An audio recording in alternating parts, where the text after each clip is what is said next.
Hello, hello.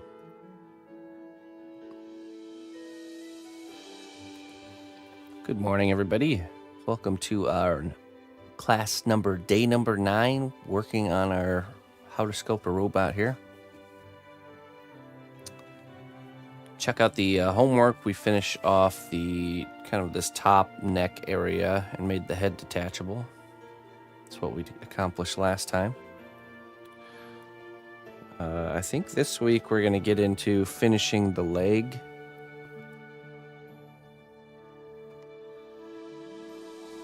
And possibly doing at least the beginnings of the backpack.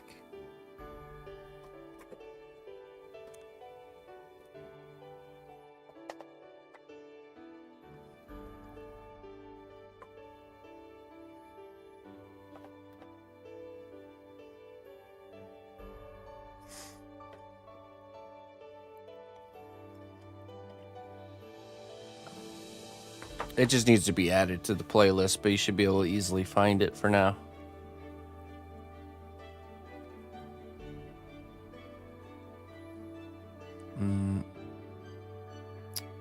Okay. All right, let's get into it. Hold on.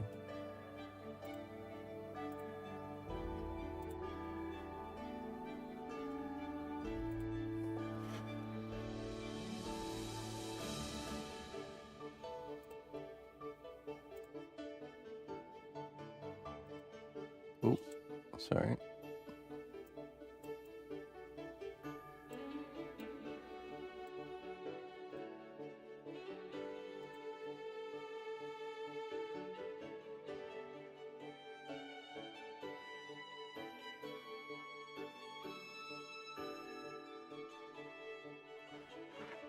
Okay.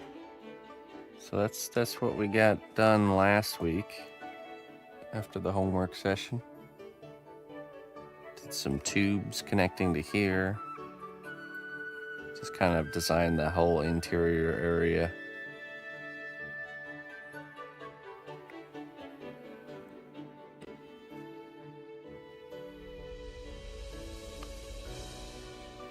All right, let's start with the leg here.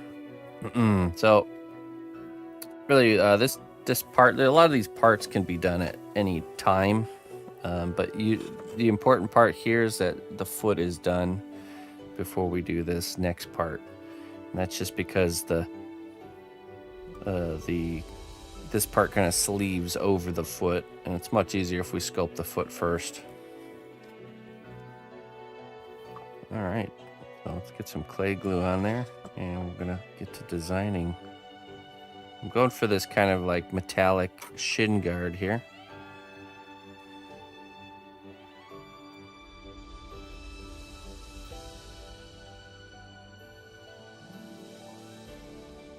Apply our clay glue.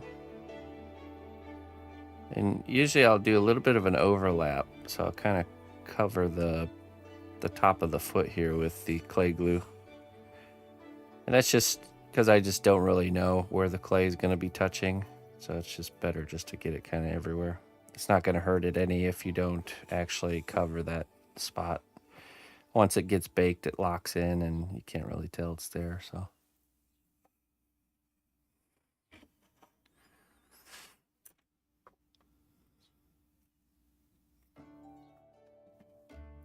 Okay, first thing I want to establish is the kind of the knee joint.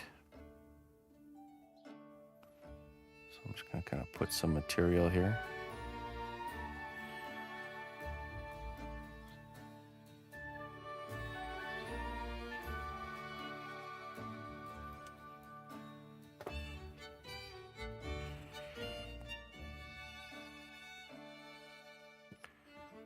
Going to do the same on the other side.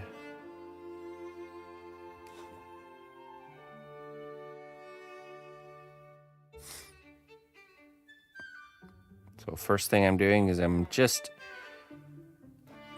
making sure it kind of makes sense here, and then we kind of figure out a shape, and then once we have the shape, then we can figure out, well, how does it actually work?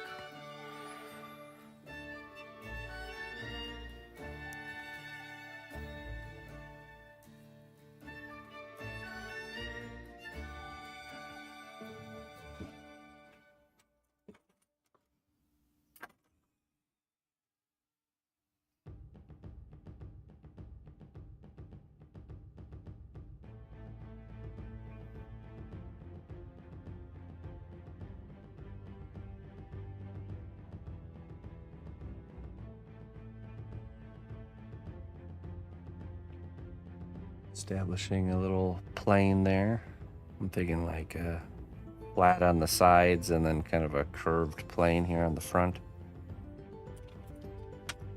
So I'm just going to use this tool and we're going to flatten this area out. Pushing that material kind of towards my cutting edge or towards the undefined side.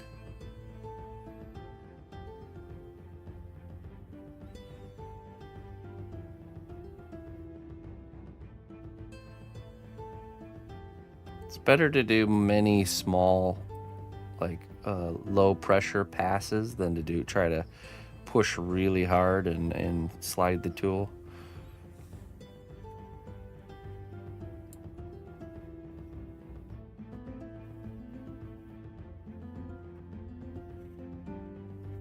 Okay, let's do that on the other side now. Now, usually when you do one side, so we do this kind of motion, tool motion, you go to the other side and you can't really do the same thing because it's not the same. But if you turn it upside down, now it becomes the same kind of motion. So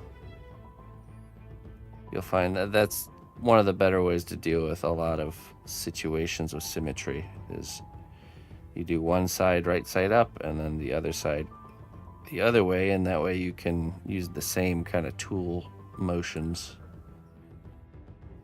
Clean this up here.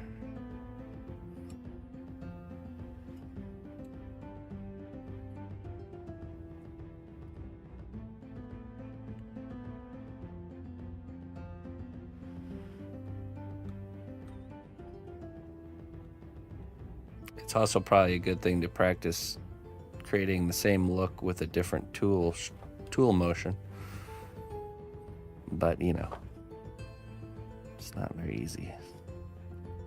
Not very easy to do. Because in some cases you have to kind of create the same look using different tools because you just can't reach or for whatever reason. Okay, there we go. We got a nice cleaned up shape there. The plane on the side looks good. Let me just clean up this kind of edge here.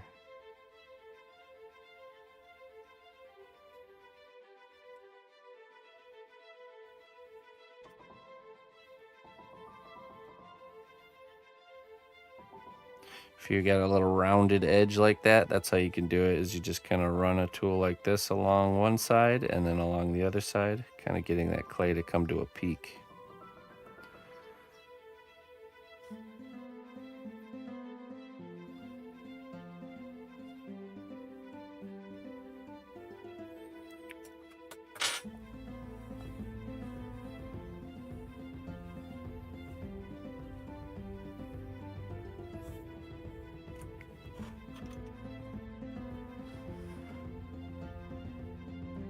I'm going to clean up this line here.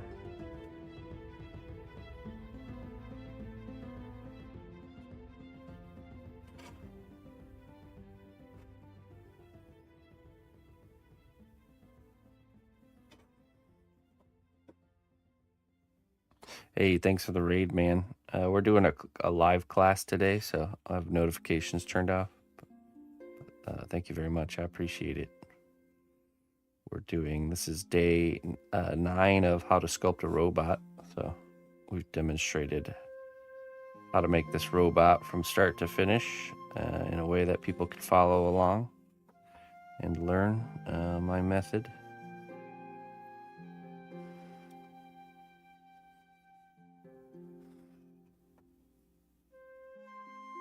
I appreciate that. Yeah, we do this every Sunday for the live. If you do join the class, you can actually post your work in Discord, and I do feedback after we're done doing the teaching portion. I'll look into Discord and do feedback. And there's a couple of classes you can follow along, like how to sculpt a robot, how to sculpt a dragon, which is the last one we did, and sculpting a woodland gremlin. So yes.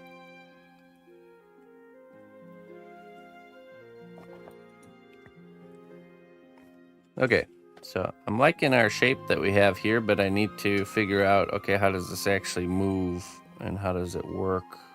That helps me make decisions. I can imagine this part right here, this brass tube, is more of like a hydraulic,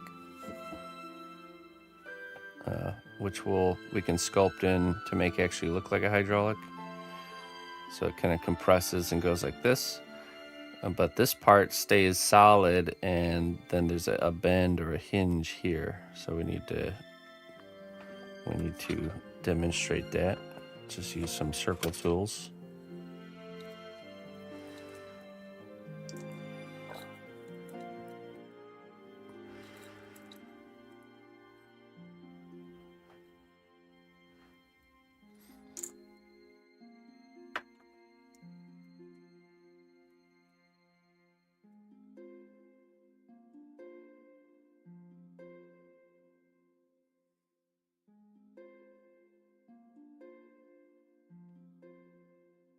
Kumafai, yeah, you can go to my YouTube channel. All my VODs are saved there indefinitely. And yeah, the classes are in playlists, but the rest of them are just, you know. Yeah, you can watch the VOD anytime. I appreciate that, man. Thank you. Okay, so I'm just gonna add like a circle here.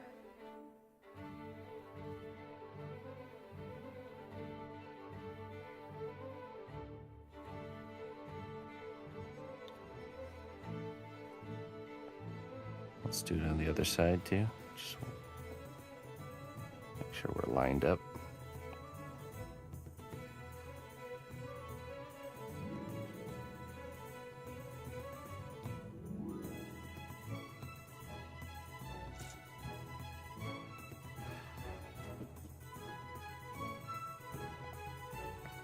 Okay, now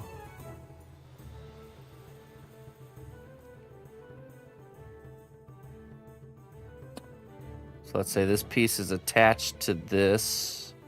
We need to show kind of where it can actually kind of move or slide within itself. So I'm gonna do kind of something like this. So a little bit similar to what I did up here.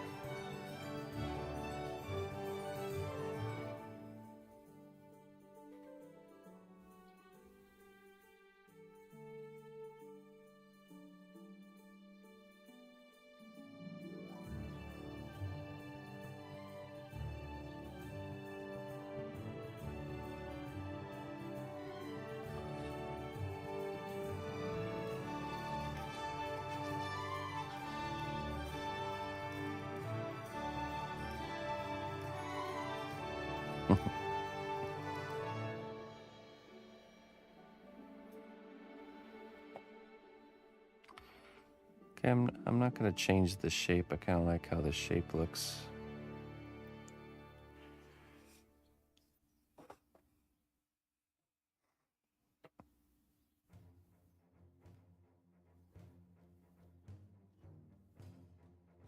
Now, there's a good chance this lower portion is going to be covered up by the shin area.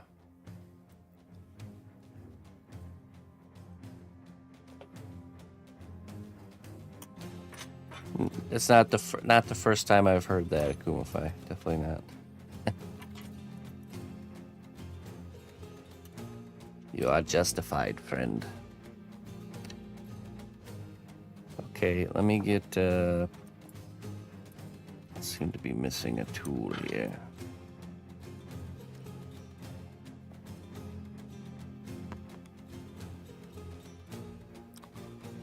Let me hunt down a tool. It's a particular tool that will make this job easier.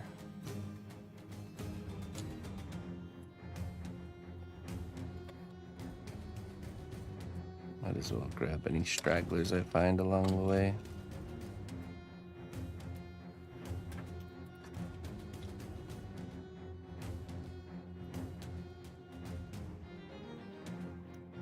Oh, I think there it is. Aha, there you are. Hiding.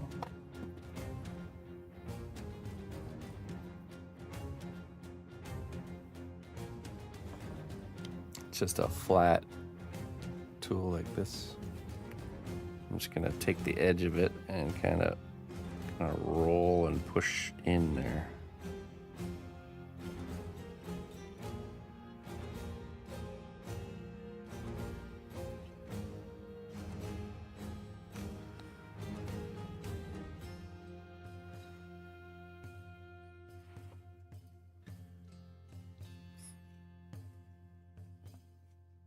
So now we've just demonstrated that this part can turn. So this is how your mind has to think when you're doing this kind of stuff, you know. It has to make sense that it can actually move. Doesn't always have to make perfect sense, but at least a little bit. At least a little bit of sense.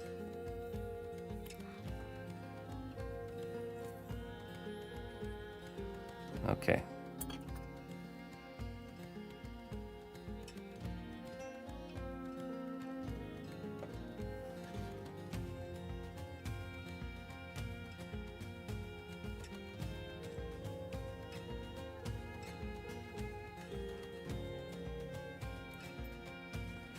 So you're saying I shouldn't switch to white walls with a green cutting mat?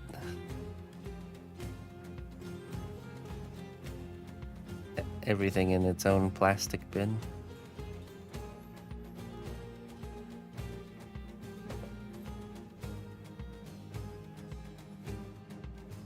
Okay, just adding further detail on our little hinge joint here.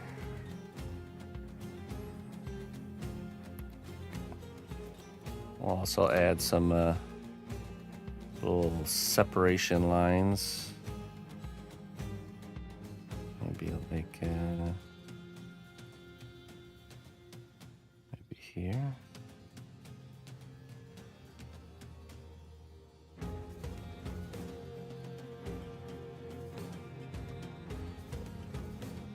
Now we can make little bolts going that way.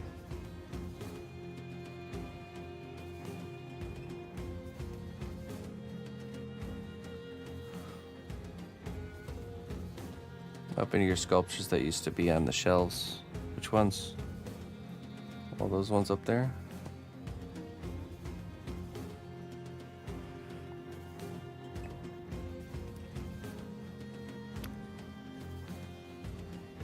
There's a big portion of the workshop you guys have never seen. Lots more shelving and storage for things, and I even have a power tool workstation with a drill press and belt sander.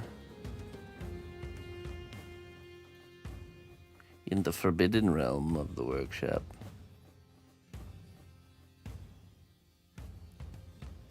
Hey, crazy Cujo.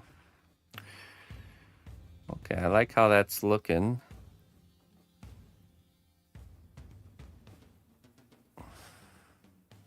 And an espresso bar.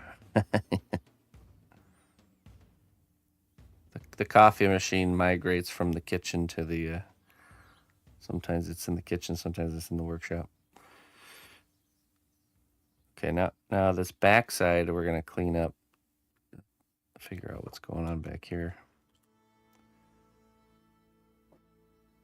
I think we'll just kind of flatten it up here. So I'm doing a sawing motion this way to cut that edge and preserve this face over here.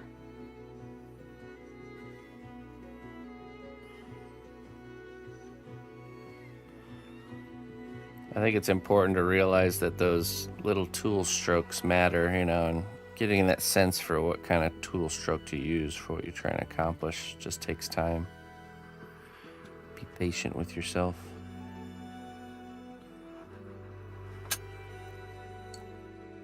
Takes a lot of doing it the wrong way before you start catching on and doing it the right way.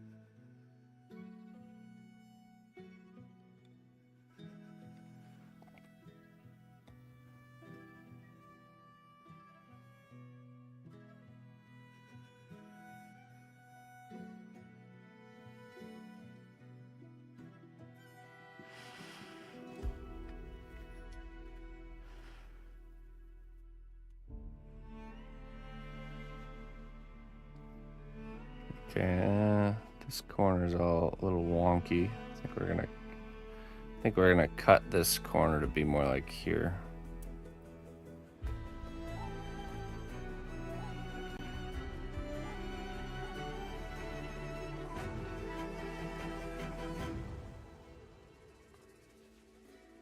It might not matter because I think we'll end up covering that, but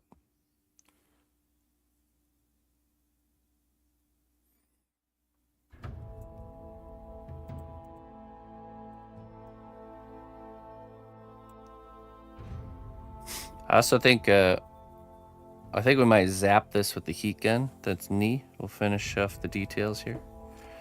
Zap it with the heat gun, and then that way when we sculpt the shin area, it's just gonna be easier.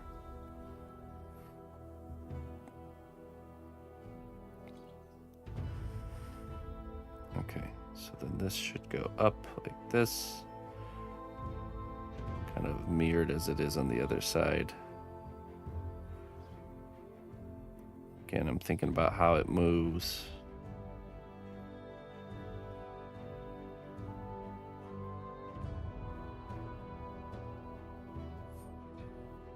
So this top piece is connected to this, and then this kind of sleeve that is coming out from under, that's this and this are connected to the bottom, and that's the part that moves. And then this hydraulic can kind of shift and move the knee around by extending or going in. That makes sense. That makes sense to me.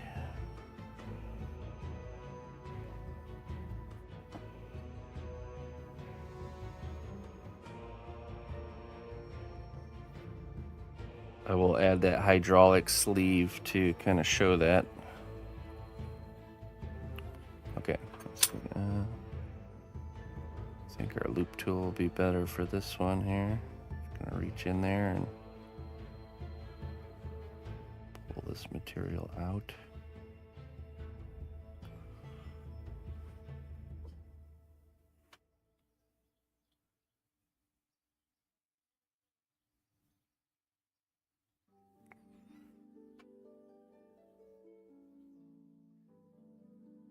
All right, Jones. Catch you later, my friend. All right, now let's add some bolts on this side here.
Okay, let's do maybe a little bit of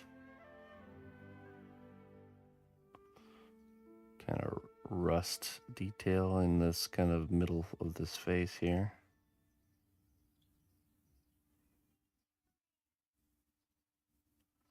Little corrosion buildup area.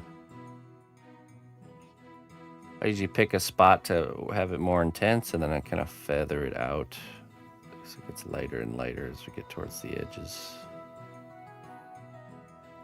That kind of stuff helps a lot with the painting because I can just do a wash over this area and it'll naturally be darker in the deeper texture and lighter in the shallower texture.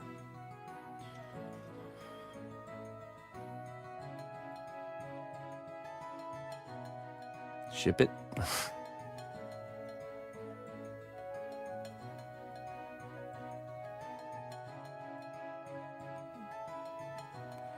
right, thanks a lot. Thanks a lot, Mr. Seb. I appreciate it, man.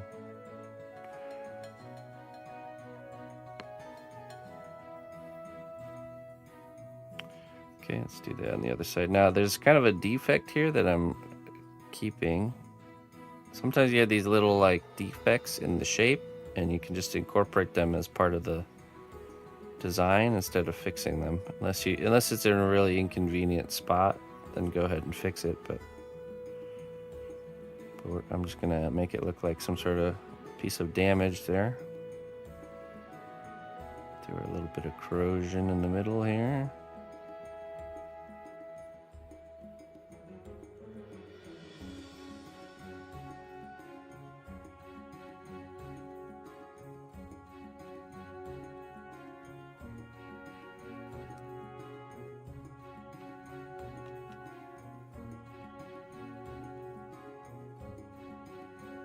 Do I find it a pain in the butt to duplicate sides later?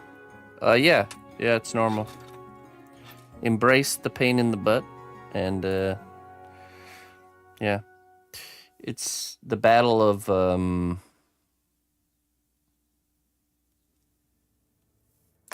symmetry. It's always there, but it does get easier. So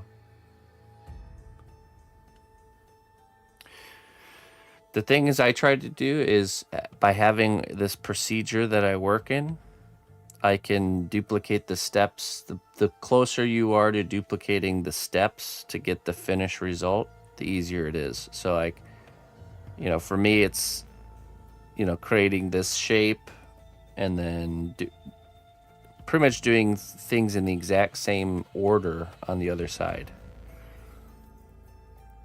It gets difficult when you're almost like having to like, let's say you do one side and then you start the other side and you kind of forgot how you did the first side, the steps. There's a lot more room for inconsistency because you're now using different steps. So try your best to do the steps. And if you're having a really hard time with it, maybe you should do both sides kind of simultaneously. Whereas like while you're working on this knee, you finish a step here and then you do it here. And then you finish one here and do it here. Right, yeah. So, and I might have worked that way if it wasn't for this being the class. I might have worked that way. Usually I will, like on my characters when I'm sculpting normally, I'll do like the shoe on this side, bake it, then do the shoe on this side, bake it. Kind of like back and forth like that. Not do like the whole leg and then go back to this leg and be like, oh, how did I do all this? But do as I say and not as I do. There's just certain things I have to do differently to keep the class moving forward, so. Okay, let's do, let's do 2 little bolts right here.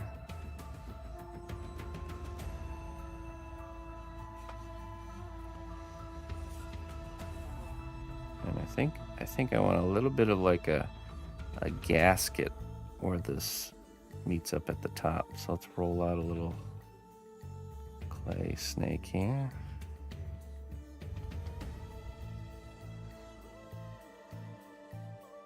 Yeah, and it is. That's a normal, I guess, experience to have. That the doing, and it's also the fun is the first side is the fun side because you're not trying to match it to anything. You're kind of experimenting with the design. And the second side is more tedious.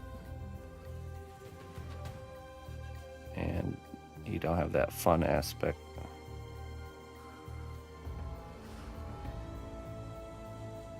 That's why it's always tempting to do asymmetrical characters, because then you can just do 2 fun sides, Like a character that only has 1 pauldron or different legs. Like a robot that's a pieced together robot that has different parts, Asymmetrical.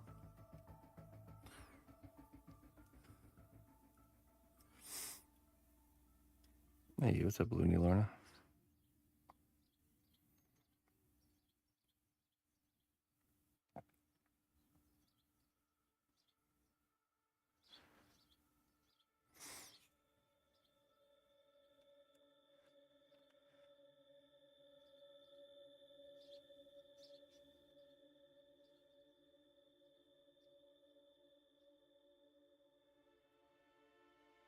So I just added I made the little snake of clay as uniform as I could. Added it on there, and now I'm just kind of smushing it flat very lightly to kind of give it that kind of beveled edge.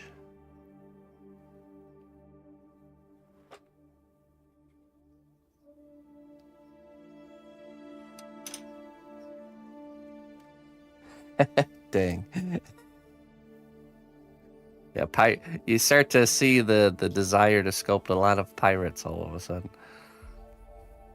developing.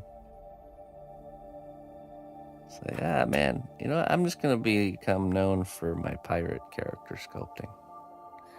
Okay, so now I'm gonna do that hydraulic part here. I just want to wrap this with a thin layer of clay. It might be wise to use the pasta machine here, so that way it's consistent in thickness. Let us do that, actually.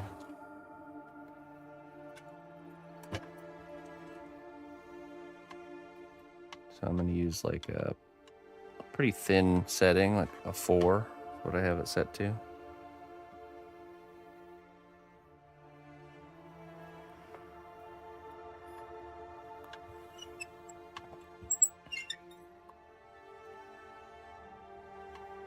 Mine's getting quite squeaky.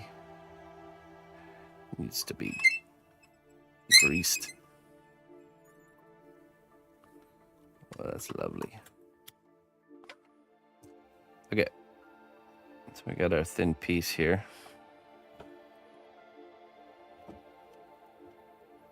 Now let's cut one side nice and flat, like so.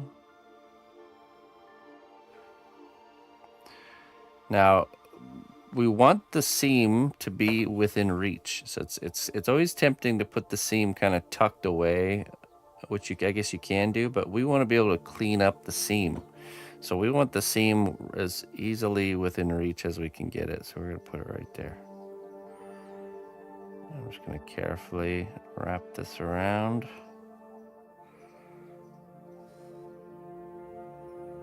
You know what, maybe we will, let's just curl this around here.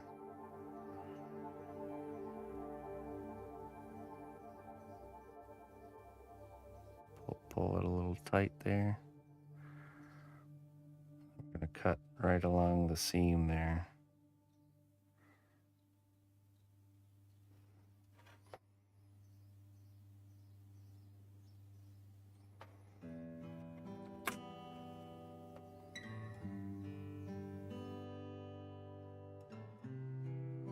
Okay, now I'll just very carefully kind of blend away the seam.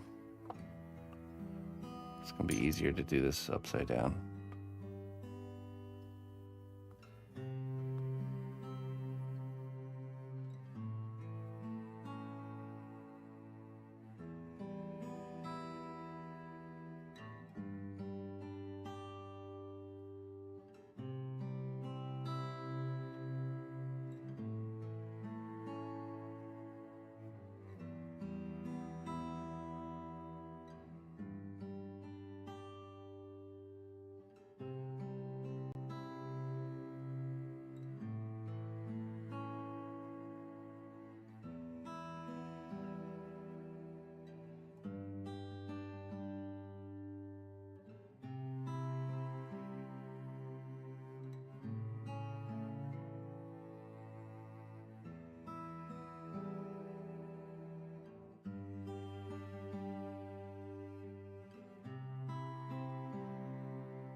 Okay, and the spot that it's connected to this piece is looking a little bit, I don't know, like it needs something. So maybe we'll do the same.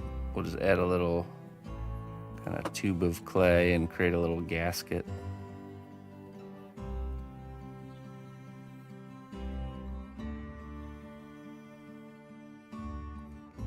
Could also see later when we get the shin in that we make some sort of a hose coming from, because usually a hydraulic is, it's fluid that's inside of there that's pressurized to expand or contrast. So maybe we just do some little hydraulic hoses going from, kind of in that behind the knee area, but we'll deal with that later. For right now, let's just do this gasket part here.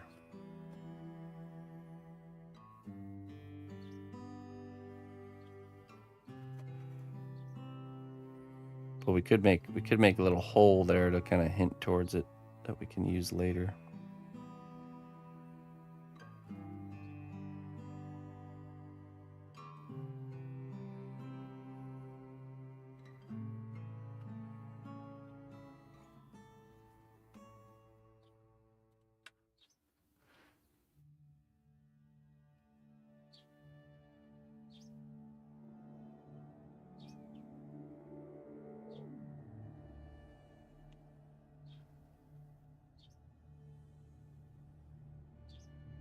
A gorgeous female after the pirate head. I'm not so sure about that. It's extremely difficult.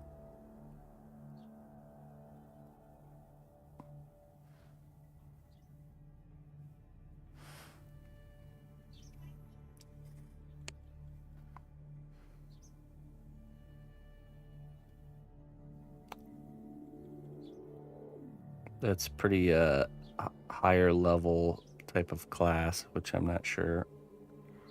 I'm not sure if that's kind of what we want to focus on.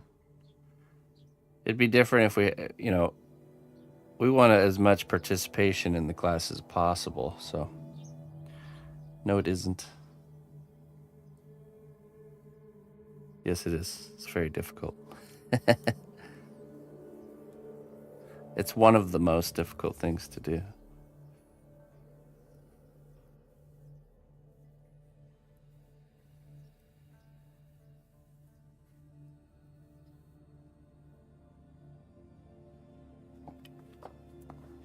It's just not something that's going to be friendly to new people getting into sculpting, which I always want to pick subjects that will teach people of all levels, and also that they'll be able to get something successful. So,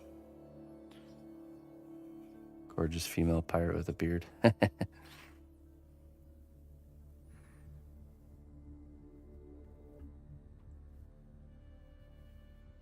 It's a big blow to the ego if you set out to sculpt a gorgeous female character and you end up with like a old looking dude or something, it's not a humbling experience that somebody that's new should have to experience.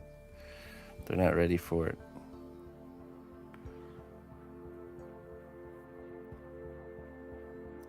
With the robot, with all the characters we've done, if you miss the mark, you're still gonna create something that's a win, If proportions are off or shapes or anything like that is off, which it is with your guys' work, it doesn't matter. There's a bigger margin of error.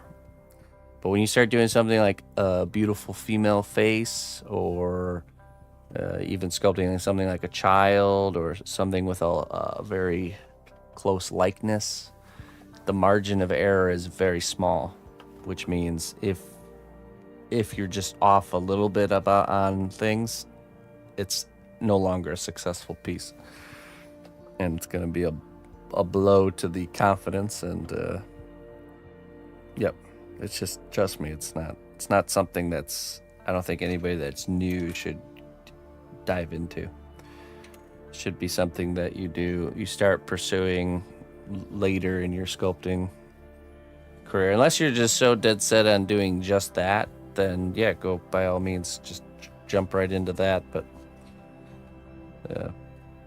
for the most part, I think we should start with things that have a higher margin of error, excusable error. You're dead set, well, then get to work.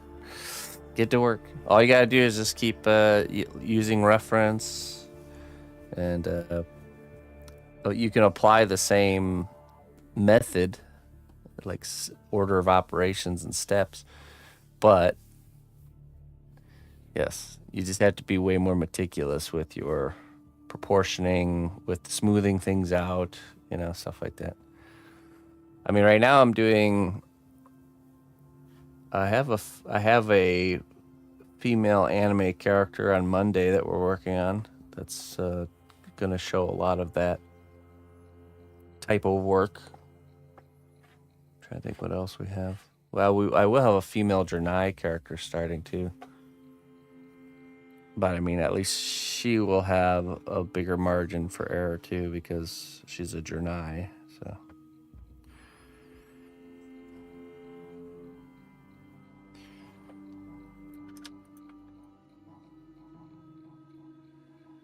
Okay, let's see. I'm gonna put a kind of a marker where I want that hydraulic hose. Maybe there'd be two of them. Two little markers here.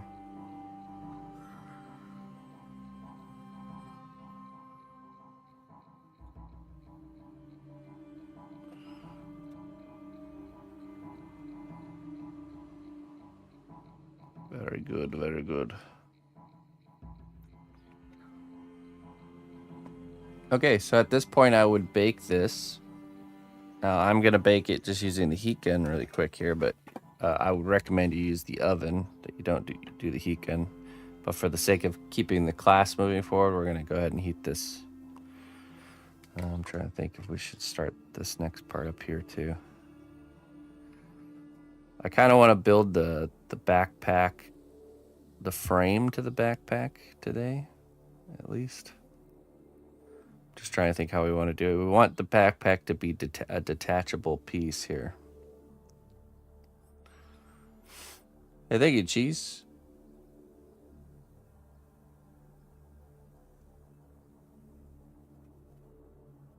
Always do at least like 30 minutes, 30 or 40 minutes, usually. Yep. Every layer. All right, here we go.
All right, that's good enough. That's not totally fully baked. I mean, it might be, but it's just baked enough that I can't mess it up, which is all I'm concerned about there. So a getting to study in there, Cheese. Hello, Lori, full of fuego. Hello, big hijinks. Can you use magnets to make the backpack detachable? You can. The thing is, though, is you want to make, usually with magnets, some of them, unless you get the proper ones, will lose their magnetic strength when you bake it. So if we wanted to make the backpack detachable with magnets, we would need to design it in a way that we would kind of add the magnets later. So maybe sculpting it on here with the C1 separator, then later removing it and then adding the magnets after all the baking's done. But the backpack is also a pretty bulky, big object, so I would do a peg and socket instead of magnets because of the size of it and the weight, the potential weight of it. So yeah. I said hi to you, didn't I, Looney Luna? I noticed you at least. Maybe I didn't utter the words. There's always a chance of that. Okay, so I'm gonna re-add my clay glue here, and we're going to sculpt in the shin here.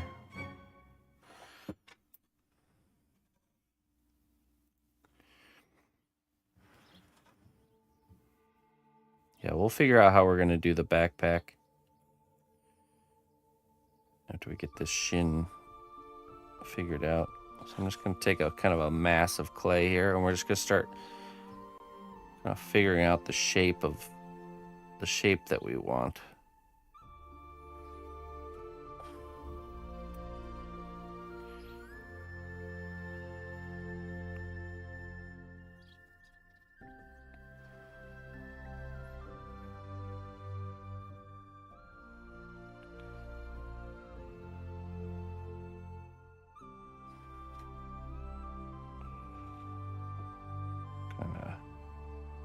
Kind of going for that. You ever done a Space Marine? They have the kind of a shin cover, armored shin.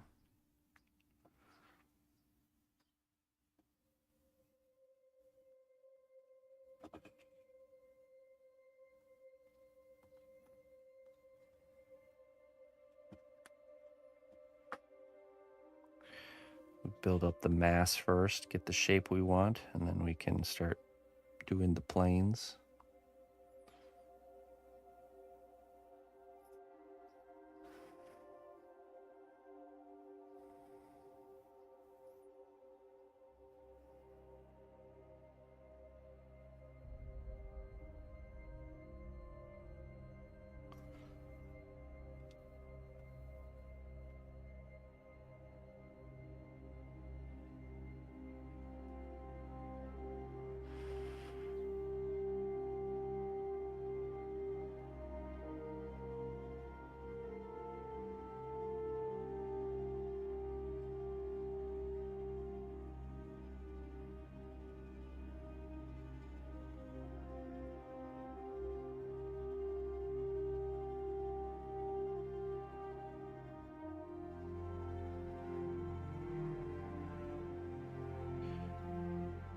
You know, as you're adding the clay, you're just kind of looking at the whole volume and hold it back and see how it's looking with the character.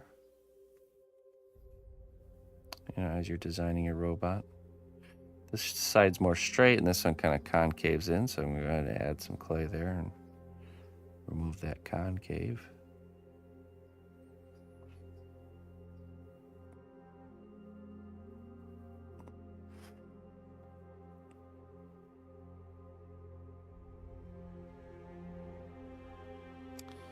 I think so, Lori. I think so. Something like that.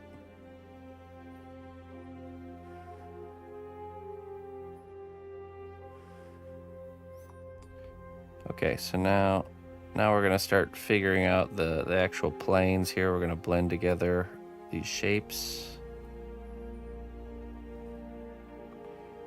we'll establish the planes first, and then we'll cut the top and bottom edges here.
Okay.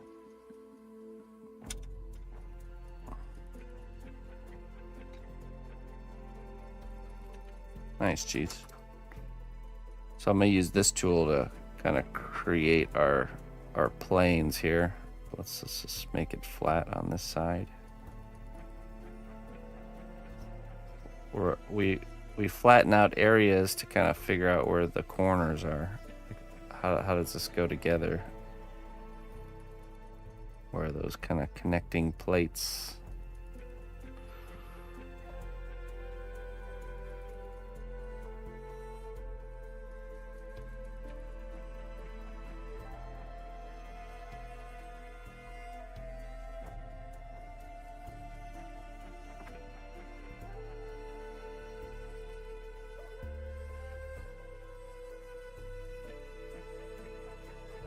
See, they're having like a beveled edge up here at the top that kind of curves around like this.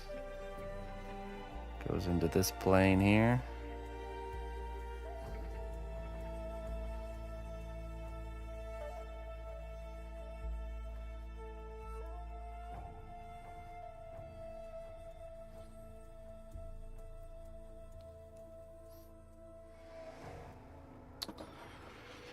Scientific name for this tool? I can't remember.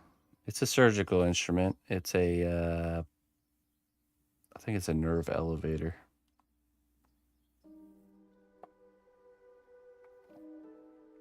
But I showed in the dragon class where there's a kind of an art equivalent you can find.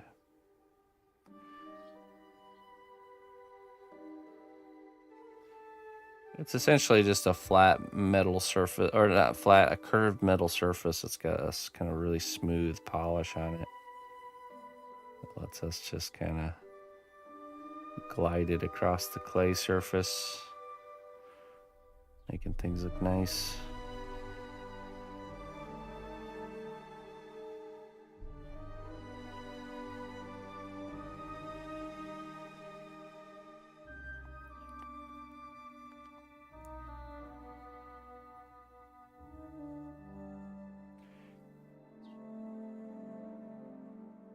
Yeah, we added our clay glue.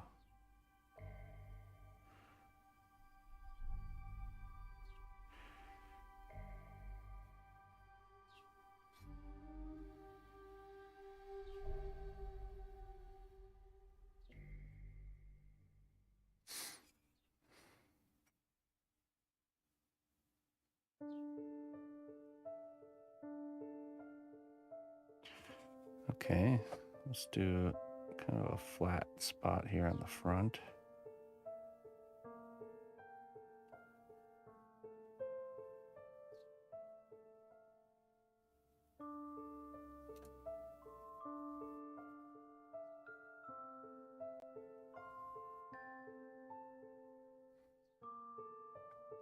that edge.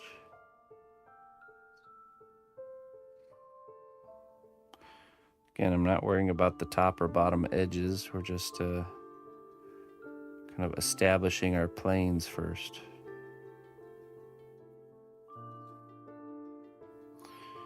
Okay, now I'll do the same thing I did on the other side here. We're going to start with this kind of flat side here.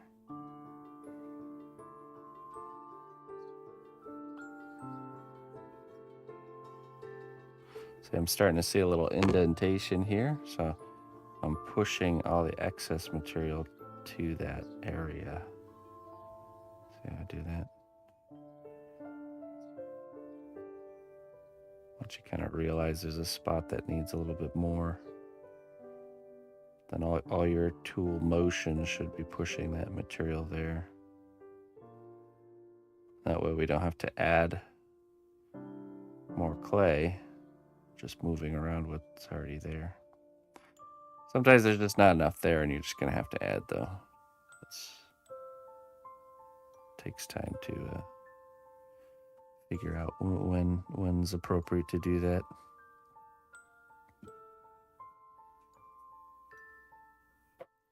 Okay, I'm going to do that beveled edge here at the top, just like on the other side. That will kind of roll into here.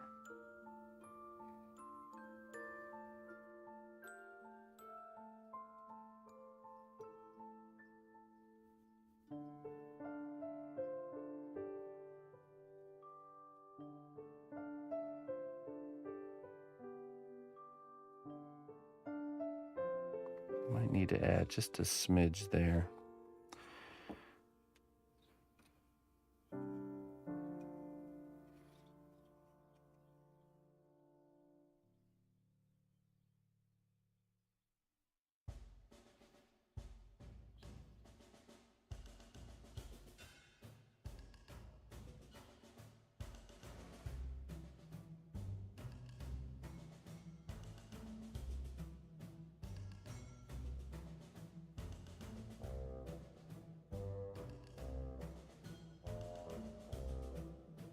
A lot of back and forth till you get those edges how you want them.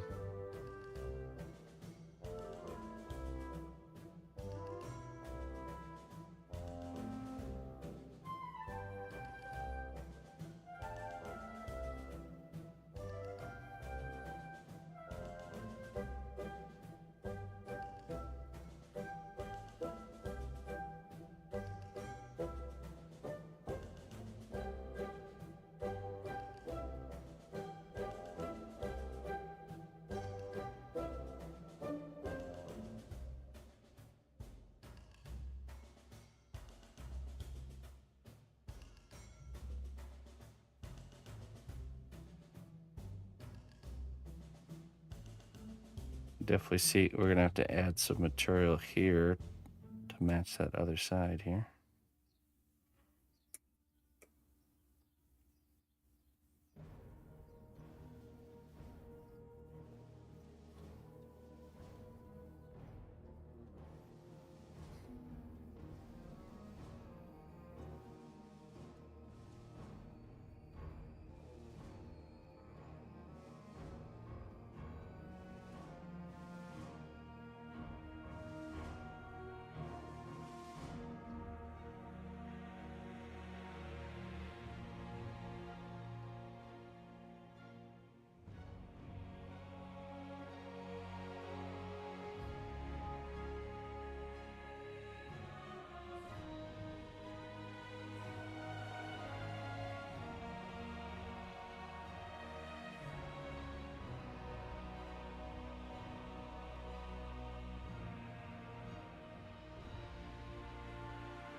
All right, now we just gotta get this flat back part to bring it all together.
So we're just taking that organic shape and we're making it geometric. You know, just figuring out where those planes are and establishing them. And once we get it to this point where we got these planes looking how we want, that's when we're going to go in and we're going to kind of clean up the edge and get the edge looking the way we want it.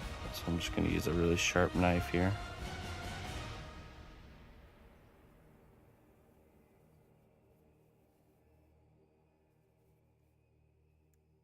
I'll pull the material away from the edge.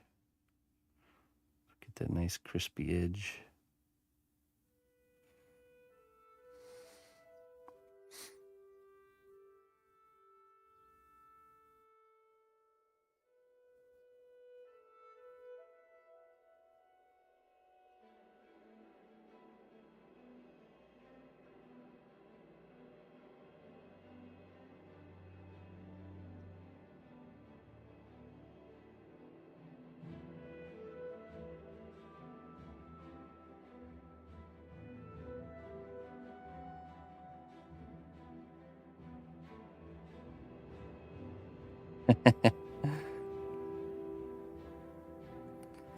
Start with the organic shape,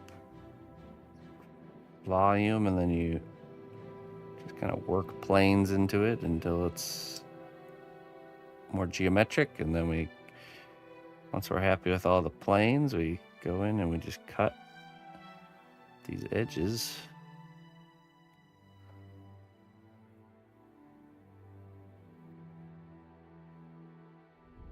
And remove material. So keep that in mind when you're doing the plane work, that you want the planes to extend past where you want the edge to actually be, because otherwise you're going to have to add material. So if you end up having to add, then you have to kind of redo the plane step where you're doing the planes, and then go back and do the edges.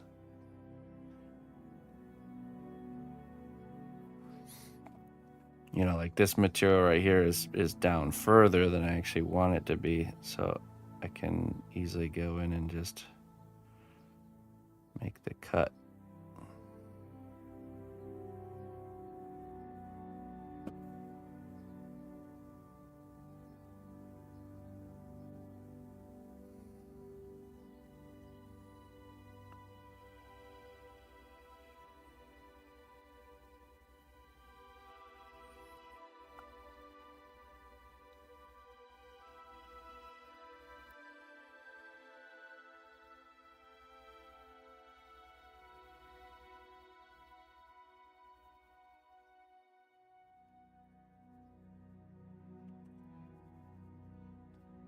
Clean up this.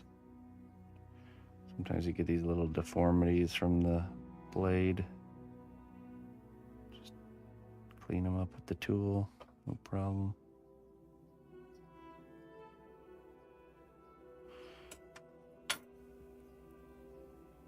Okay, I want this to go up and kind of mirror what we got going on up top here.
Cutting this little kind of H in here makes a Makes it seem like the range of movement is a little bit further that way.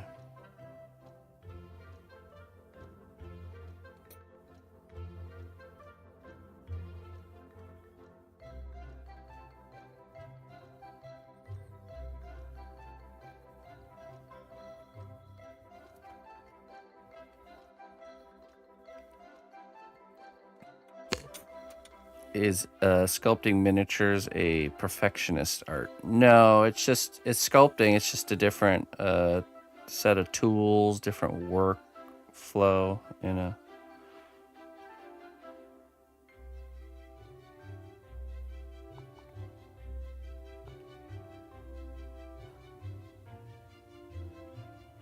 It's just a little bit, again, it's a margin of error thing. So like when you work in a larger scale like what we're working in, if you add a little bit too much clay or you move the tool a little bit too much one way, it's less impactful because the project is bigger. When you're working on a miniature, it's way more impactful. One little tool moved in the wrong way and you smudged the whole face, you know. You smushed it all, kind of thing.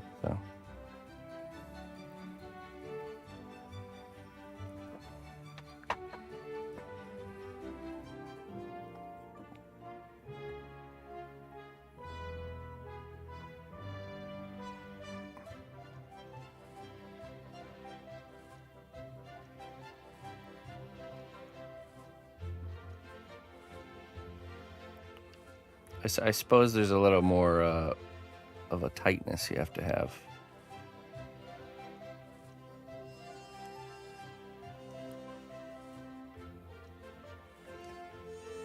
I wouldn't call that perfectionism, though.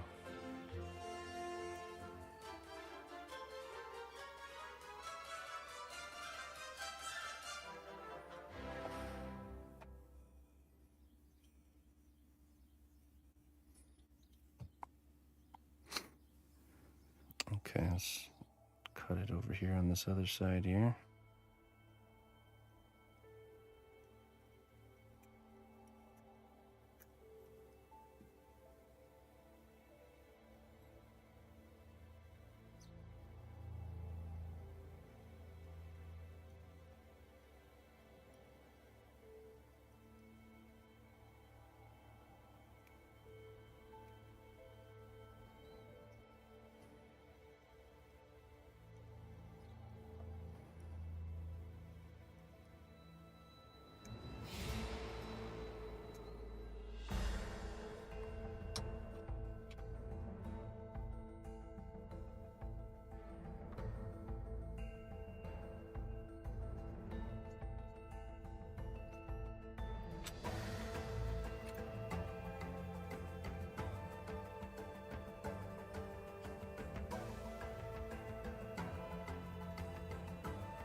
All right, there we go. We got the edge worked out.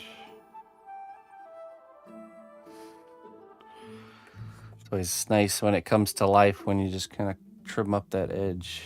Really makes it, sells that idea.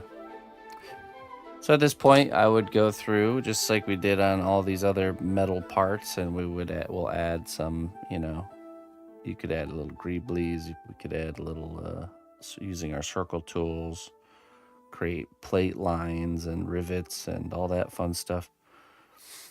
But that could be done for homework. You guys know how to do all that. I just wanted you to see how to do the shape there. I can add the little tubes here.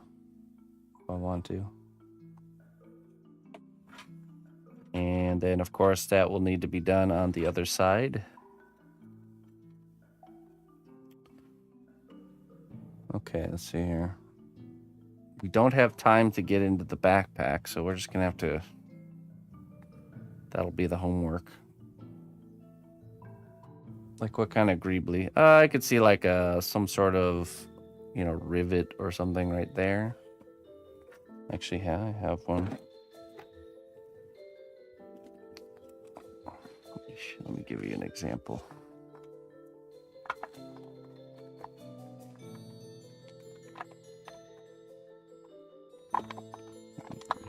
Here somewhere.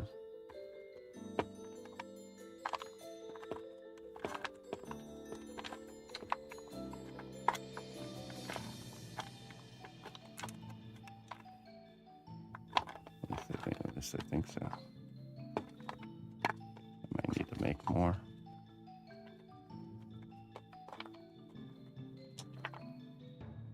Burn barnacles.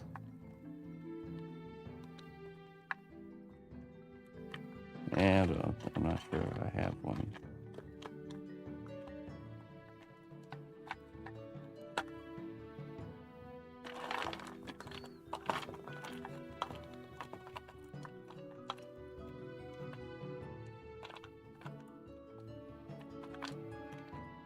I'll just use this skull to show you.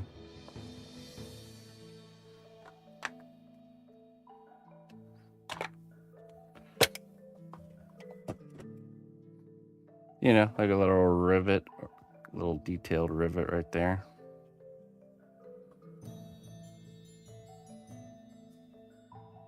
Now we're getting into Space Marine territory. Or right there, I can see some sort of fancy plated rivet or something. Just any sort of you know, because something like that you could sculpt the rivet that's going to go here, and you could duplicate it, and then you get one here, one there, one there, one there. So that's removing that work for you. So you can spend a lot of time making the one look really good, duplicate it. Right. Yeah, whatever this design is, you would duplicate it 1, 2, 3, 4 times. So, but we're not going to do a skull for this one.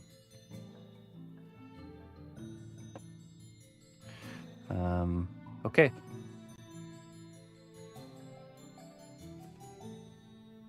And would you do other designs sculpted into the boot? Yes, I said that. You're going to do rivets and plate lines and all those things that I showed you on all the other parts into this kind of geometric section that we made.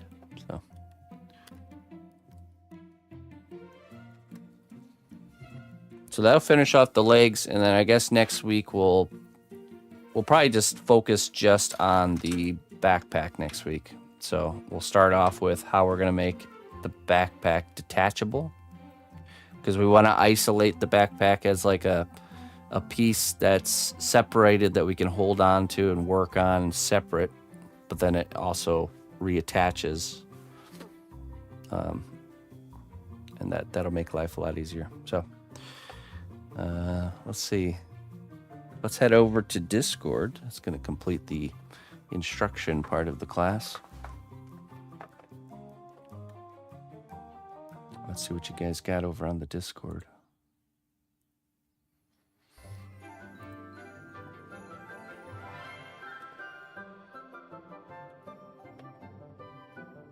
Yeah, it really brought that whole leg assembly together.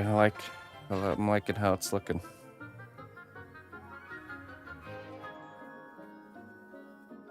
I have to get my other leg caught up. It's not super important though, so I'll probably... Backpack will be next. Then we'll start, after we get the backpack situated, then we'll start having to think about the hands because we need the hands to do the arms. Well, and a robot, not really. Actually, we don't need the hands to do the arms, but yeah, we'll start gravitating towards that. Okay, let's go to robot class first. Let's see what we got. Let's check out your robots. Oh, here's the welded seam Clayton was talking about. Ah, yeah, see right there. Very nice.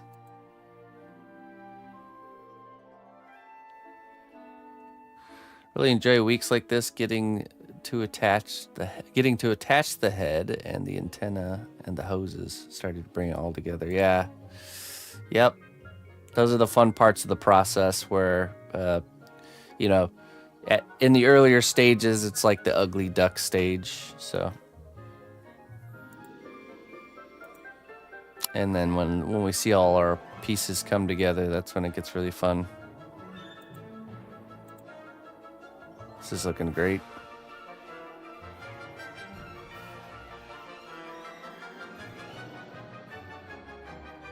I can see and feel the Star Wars influence on Clayton's piece, which is it's cool, man. I love that style of robot. So that's looking excellent. HK-47 meat bag. The force is strong with me. That's looking good, man. It's looking really good. Nice work. You got it.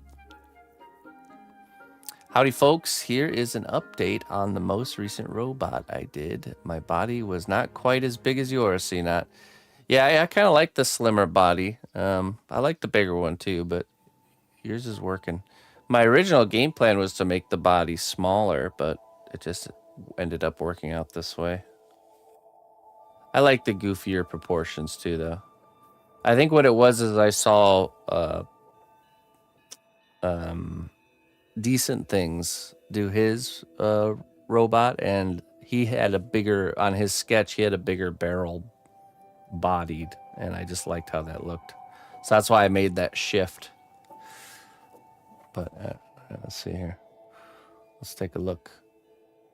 So I didn't have as much room to put things on the back where the tubes go, waiting on the tube maker, then I can make them. Thanks again for these classes. Much love. Hey, yeah, you've been doing great, man. Yep, you just gotta let your design be shift however it needs to shift to accommodate what I'm doing differently, because of the bigger size. But it's looking really good, man. Wait, hey, he's poured it up, ready for oil changes. Ooh, I like that. I like that. Kind of like that riveting, or that almost like a geared look around the perimeter of this. That looks really nice. Yeah, it turned out really good. Great work on the metal texture. It's gonna read really well in the paint. Let's see what we got here. Ooh, presentation.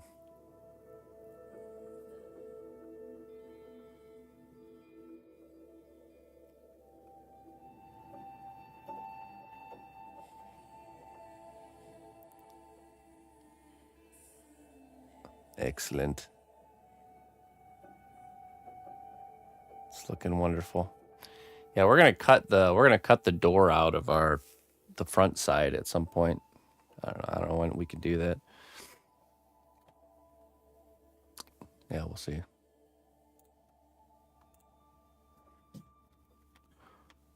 I think that the nice thing about a robot, and I hope you guys are getting the feel for this, because each part of a robot is like its own, separate piece or element.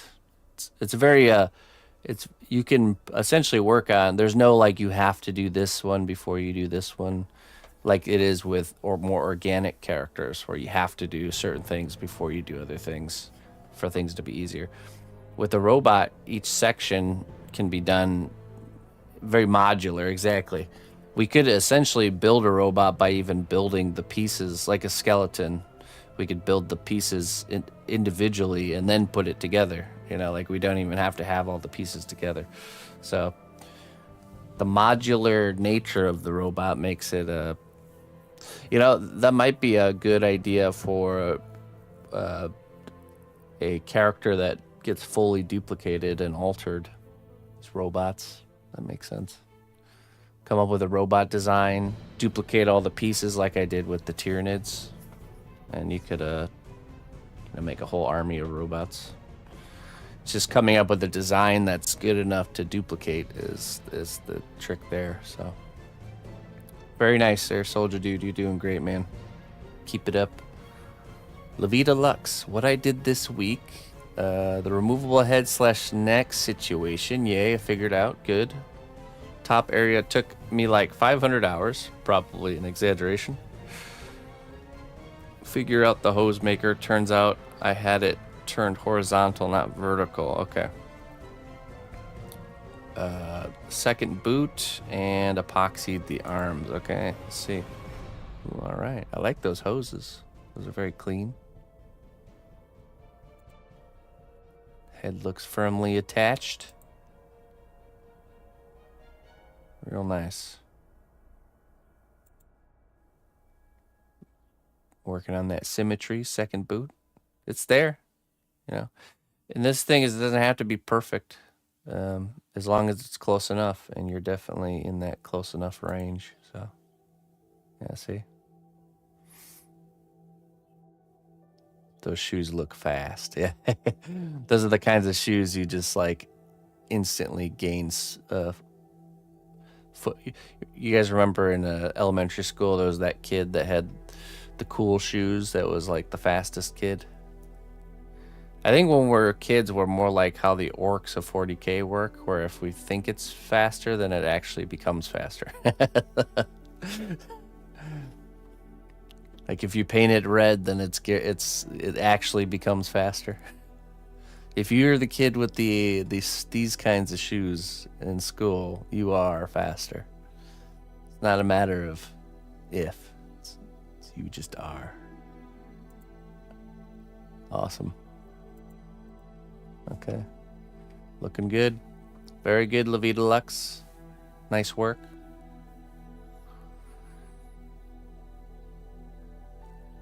Okay, hit a snag. Literally was attempting to drill a hole from my neck tubes. This had to be on the back side of the sculpt spine. Well, suddenly the armature for the shoulders shifted within the sculpted torso. Had to do some excavating to find this. Drilled right through the steel stick and wire. Still not a fan of this wire. Okay. I see. Okay. Okay, so this looks like the arm armature, and then this is the part that was connected to the spine, right? Let's see what we got here. Yep, okay, that's what it looks like to me.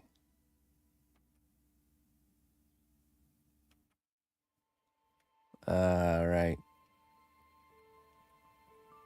Okay. Oh, okay, I know what was going on. Yeah, we used that thicker wire, and yeah, okay. Well, you're just gonna have to have your arms be detachable now, Jones. Oh, I don't even know if Jones is here, but he'll see this in the VOD. Yeah, you'll have to. What you can do is, so the same way we make the head detachable here, you know, with this square brass tubing, you can just do the same thing with your arms of your character. So I would leave that armature detached and just start sculpting the head and neck assembly, just like I showed. Just leave that big piece of wire out of there. And then later what you're going to do is you're going to drill into the side of the robot, and you're going to just insert a piece of that square brass tubing and with some epoxy glue. And then you're going to make these arm armature wire. You can just use the one you already have here. And you can cut it right there. And you're just going to attach a piece of that brass tubing onto the end that goes into the arm. And then there you go. Yeah, just make sure you got the right size so it fits together. And yeah, you just use 5-minute epoxy. 5-minute epoxy glue to glue the tube into the torso and to glue the tube onto the end of the armature for the arm. Yeah. But then you'll have detachable arms, which could be nice for, you know, working on them individually. The only time it's going to become an issue is when if you're doing the rope part. We'll have to think about that a little bit differently. Keep going. He resurrected. Oh, okay. Oh, I see. Let's see. We're gonna be back in business, ready to break again really soon. Okay, let's see here. All right, doing the head and neck construction. Oh, I see. Okay, so you redid the steel stick here, so that way it had room for the tubes to go through. Oh, yeah. Okay. Perfect.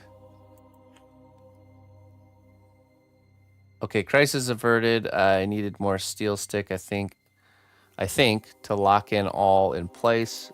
Okay, well, all right, there you go. You figured it out.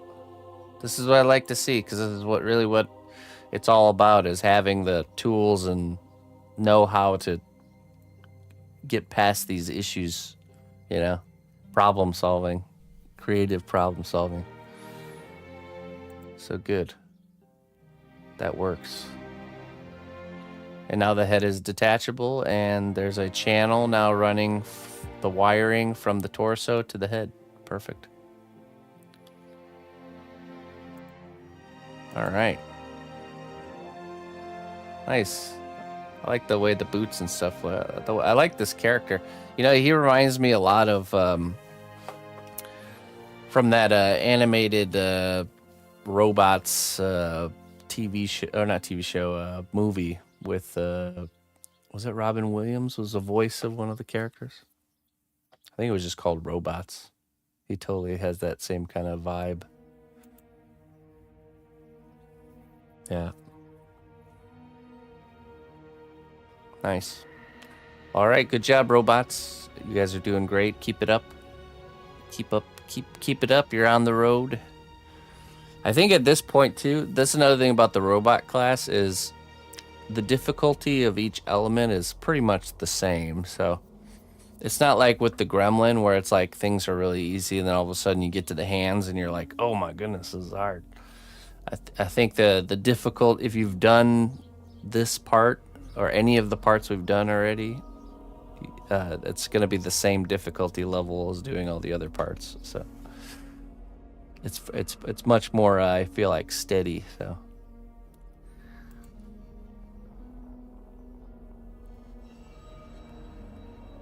Okay, let's go to our dragon class. Here we go.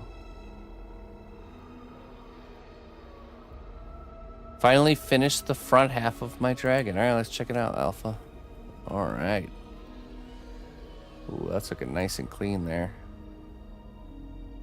Really great detail work, my friend. Fender pinwheel. Yeah, or something like that, exactly. Yeah, that's really nice. Crispy and nice. Okay. That's our update. Keep it up there, Alpha. Great work. All right, gremlins. Let's see here. Oh, okay. Nothing new. Just a comment. Okay.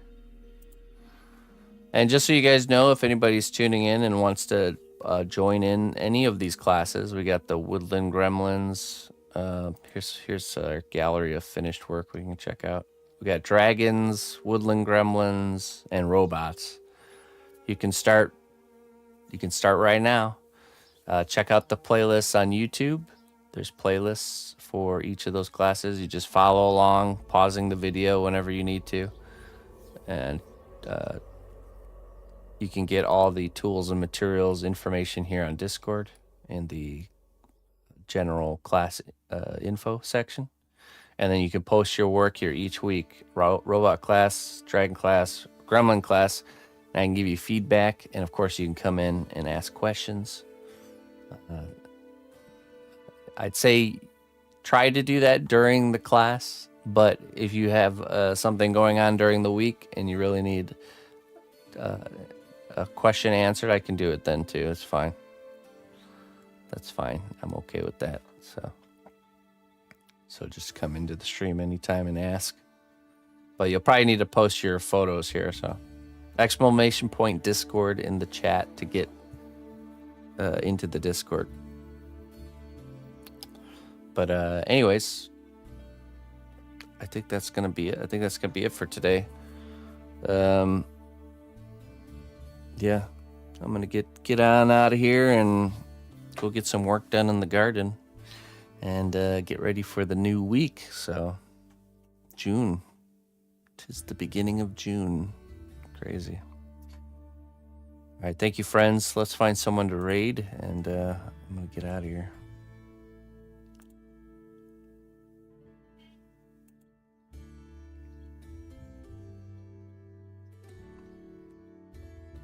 Where can I drop you off today?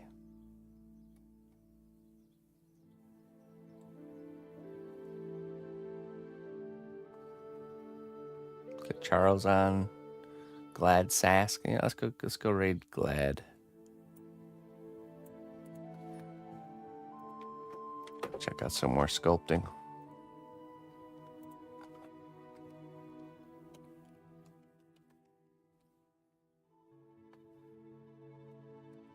All right, Gravity. Catch you later, man. Okay, friends. Till next time. Bye-bye.